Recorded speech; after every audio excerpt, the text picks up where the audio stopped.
Toujours plus d'illumination pour toujours plus d'économie d'énergie. L'équation peut sembler hasardeuse à l'heure où de nombreuses villes se privent d'un tel agrément en période de crise, et pourtant, la ville de Clermont-Ferrand y est parvenue. On arrive à éclairer toujours plus, toujours mieux, avec le même budget. Cette année, on a réduit le budget de pose et dépose, on a eu un nouveau marché. On a changé aussi le marché de location, puisqu'on a 200 nouveaux motifs qui ont été installés sur Clermont.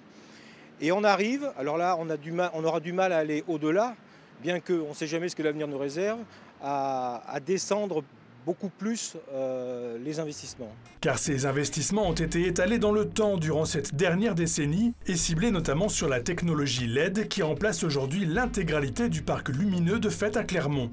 Résultat, de 53 sites illuminés en 2003, on compte aujourd'hui 85 sites. La consommation 8 fois moindre, permettant d'investir dans de nouveaux secteurs à décorer ou d'améliorer simplement la qualité des illuminations existantes, comme ici sur la place de Lille.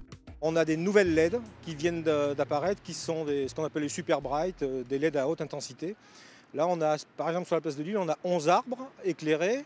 Et par rapport à l'an dernier, on a mis la moitié de guirlandes. Donc on a divisé par 2 la consommation, ce qui nous a permis aussi de rajouter derrière nous ce qu'on peut voir, la fontaine, où on a reproduit une sensation d'eau qui coule avec ces guirlandes LED qui ont une animation.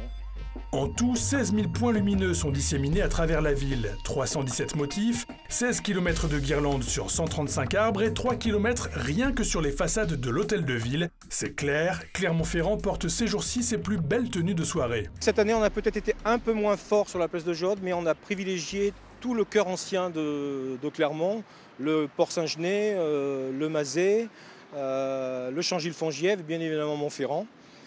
Et là, c'est vrai qu'on a des parcours des illuminations qu'on a mis en place depuis l'an dernier. On a 3 parcours qui permettent de découvrir ces illuminations dans les petites rues, les endroits où on ne va pas forcément. Et on a donc renouvelé la totalité des motifs qu'on avait sur la rue des Chostiers, la rue du Cheval Blanc, la rue Terrasse, Massillon, Savaron. Bref, de belles balades nocturnes en perspective et l'année prochaine, notre ville pourra faire encore mieux grâce au raccordement de l'ensemble des illuminations au système de télégestion de l'éclairage public qui permet de gérer l'intensité lumineuse en temps réel ou en programmé et de réaliser ainsi davantage d'économies d'énergie. N'attendez pas pour autant jusque-là pour profiter de la féerie clermontoise, les illuminations enchantent encore vos nuits jusqu'au 6 janvier, voire au 13 si la grande roue de la place de Jaude fait des heures sup.